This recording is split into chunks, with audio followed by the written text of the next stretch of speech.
नमस्कार साथियों, Suryanagari Uniqlo classes के यूट्यूब चैनल पर मैं उर्मिला राठी आपका हार्दिक स्वागत और अभिनंदन करती हूँ। फाइनली एमपीजेएस का कट ऑफ ना बहुत सारे लोगों से मैंने चर्चा की, बात की। देखो जो लास्ट वीडियो था मेरा, उसमें मैंने कहा कि जिसके 128 प्लस है वो अपनी मेन की तैयारी शुरू करें। वापस सुन लीजिएगा, उसको मैंने कट ऑफ नहीं बोला, मैंने कहा जिसके 128 प्लस है वो तैयारी शुरू कीजिए। फिर जैसे शाम को चर्चा हुई, क्योंकि वो वीडियो तो मैंने आपके एग्जाम होते बाहर आते आपको मिल गया था। फिर कल शाम से लेकर आज सुबह तक मैंने कई स्टूडेंट से चर्चा की। ये एमपी के इतिहास में पहली बार हुआ है पूरा pattern change. No doubt barrack के क्वेश्चन थे, बैरक के बाहर से क्वेश्चन थे। अगर मैं ये कहूँ कि बैरक के 12 क्वेश्चन थे तो गलत नहीं होगा, क्योंकि बैरक को उन्होंने मॉडिफाई किया पूरा।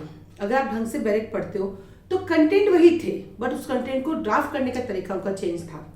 सेकंड, हिंदी मीडियम वालों के लिए थोड़ा सा दिक्कत होता है। मैं हर बार कहती हूँ कि ऑनलाइन एग्जाम के अंदर जो हिंदी होती है वो थोड़ी सी क्लिष्ट लिखी हुई होती है, तो कई बार हिंदी मीडियम वाले बच्चों को दोनों लैंग्वेज में पढ़ना पड़ता है।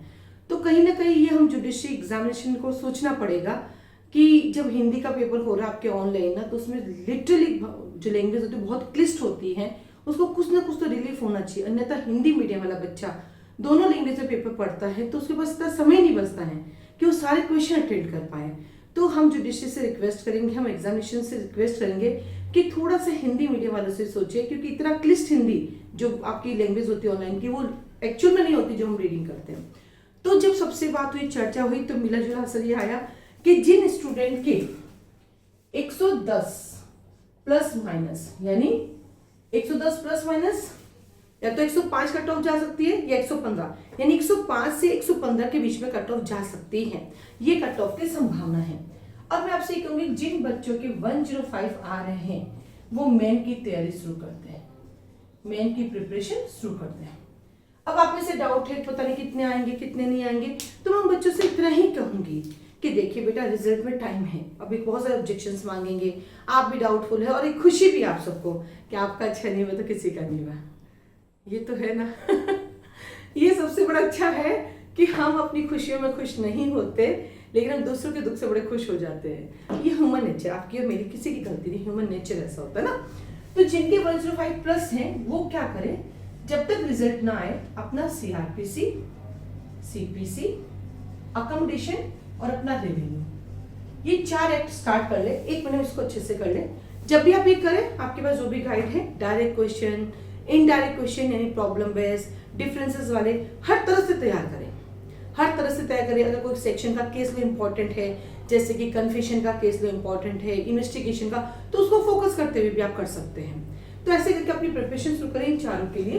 अभी भी मैं कहूँगी कमेटी पढ़ने की जरूरत नहीं होती है, इतना नहीं होता है, लेकिन हाँ, इस लॉ को आप अच्छे से 6-7 बार पढ़ोगे तो ऑटोमेटिक आपके अंदर से चीजें खुद से निकलने आने लग जाएगी कि ये कहना चाहता है। ठीक है, तो आप ये कर सकते हैं। तो क्लियर कट ऑफ, तो थोड़ा सा रिलैक्स हो जाइए, क्योंकि कल मैंने कट ऑफ नहीं बोला था, मैंने बोला था जिनके इतने प्लस आ रहे हैं वो कर सकते हैं।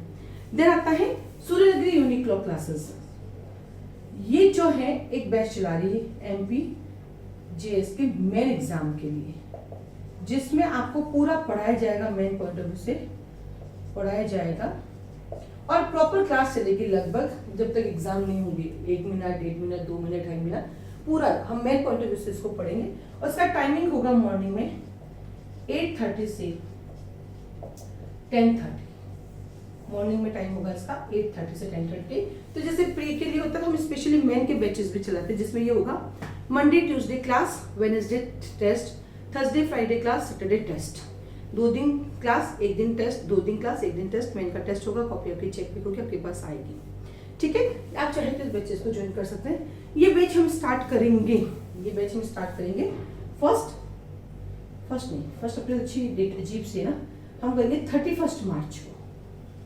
31 मार्च को बाकायदा इसमें 3 डेज का रजिस्ट्रेशन करा के बैठ के देखेंगे, आपको लगेगा कंफर्टेबल है, रजिस्ट्रेशन फीस देकर 3 दिन लेके बैठिए और फिर आपको लगता है आपको ज्वाइन करना, कंटिन्यूस को ज्वाइन कर सकते हैं। यस, उसमें जजमेंट राइटिंग भी होगी, उसमें ऐसे राइटिंग भी होगी और लॉ कंप्लीट होगा, पूरा मेन पॉइंट ऑफ व्यू से होगा। फीस के लिए एक पैम्पलेट आपको मिलेगा, उसमें फीस स्ट्रक्चर लिखी हुई आप देख सकते हैं। अब मैं आती हूँ बच्चों के लिए जिन्होंने कल पेपर दिया, बहुत मेहनत भी की पर बहुत दुखी भी है। देखिए सीटें कितनी है, 300 समथिंग या 200 समथिंग आपकी सीटें हैं।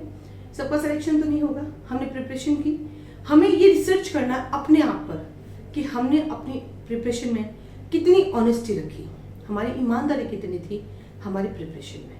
यदि हमारी ईमानदारी थी और हमने पूरे डेडिकेशन के साथ तैयारी की है तो ऊपर वाला 100% हमारा सिलेक्शन करेगा। और जहाँ भी मेरी कमियाँ थी कोई बात नहीं, मैं 2 दिन रिलैक्स होऊंगा और मैं कंफर्टेबल होऊंगा और मैं फिर से अपनी प्रिपरेशन स्टार्ट करूंगा। चाहे मुझे कोचिंग ज्वाइन करके करना है, चाहे सेल्फ स्टडी करना है, मुझे अपने आप को डिटरमाइन करना है। डिटर्मिनेशन खुद का होना चाहिए, दृढ़ निश्चय होना चाहिए। कुछ भी हो जाए मैं एक दिन में 8 घंटे पढ़ूंगा, चाहे सुबह शाम, चाहे कंप्लीट सुबह, चाहे कंप्लीट शाम, मुझे 8 घंटे चाहिए। क्यों?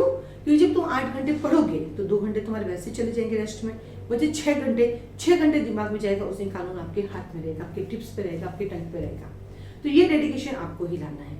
तो चिंता ना करिए, एग्जाम है, लाइफ में होते रहते हैं और फेलियर ही तो आपके सक्सेस की कहानी है। आज मैं यहाँ हूँ, मैंने भी दिए मेन के एग्जाम, नहीं हुआ मेरा, मैंने भी प्री दी, नहीं हुआ, कोचिंग चला रही हूँ, स्ट्रगल इसमें भी है बट मजा आता है। स्ट्रगल के बिना लाइफ ही नहीं है। और अच्छे चलाती हूँ, बहुत मेहनत करती हूँ, हम रोज नए रिसर्च करती रहती हूँ। अभी ये देख के पता चला हो सीपीसी का ऑर्डर 21 में पढ़ना ही पड़ेगा पूरा। हालांकि सीपीसी का ऑर्डर 21 37 में पढ़ाती हूँ, 90 में पढ़ाती हूँ, और वो दोनों आए हैं। जो इंपॉर्टेंट हम लोग पढ़ाते हैं वो आए हैं, ऐसा नहीं उससे भागे, उसको प्रेजेंट करने का तरीका उन लोगों का अलग था। तो वो थॉट थोड़ी सी आपको अपना डेवलप करना पड़ेगा। जो अब तक ये कहते आए ना, कुछ ना करो तो एमपी भर लो, बहुत ईजी आता पेपर, एमपी वालों ने कहा ना, अब ऐसा मत समझो, हम भी उतने अच्छे आते हैं जितने बाकी स्टेट के पेपर आते हैं। तो ये वो अपनी जगह भी सही है, हर बार हर किसी को हल्के भी नहीं देना, कहना पतला देख के किसी से रिलैक्स मत होना, मोटा देख के किसी से घबराना मत। क्यों? क्योंकि मोटा कुछ नहीं कर सकता, पतला कुछ भी कर सकता है। तो ये सब चीजें चलती रहती है। मैं इतना ही कहूंगी कि हर एक हार के बाद जीत आती है, हमें रुकना नहीं है, हमें आगे बढ़ते रहना है। तो निराश ना होइए, टेंशन ना लीजिए, रिजल्ट जैसा आएगा उसे एक्सेप्ट कीजिए और अपनी मंजिल की तरफ आगे बढ़ते जाइए।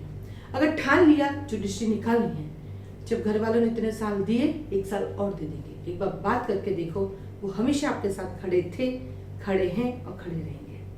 आज के लिए धन्यवाद। माफी चाहती हूँ, मेरी बातें कई बार आपको अच्छी नहीं लगती है, उसके लिए क्षमा चाहती हूँ। जब मेरी बात अच्छी ना लगे उसको इग्नोर करें, अच्छी लगे उसको स्वीकार करें। All the best. आज के लिए धन्यवाद।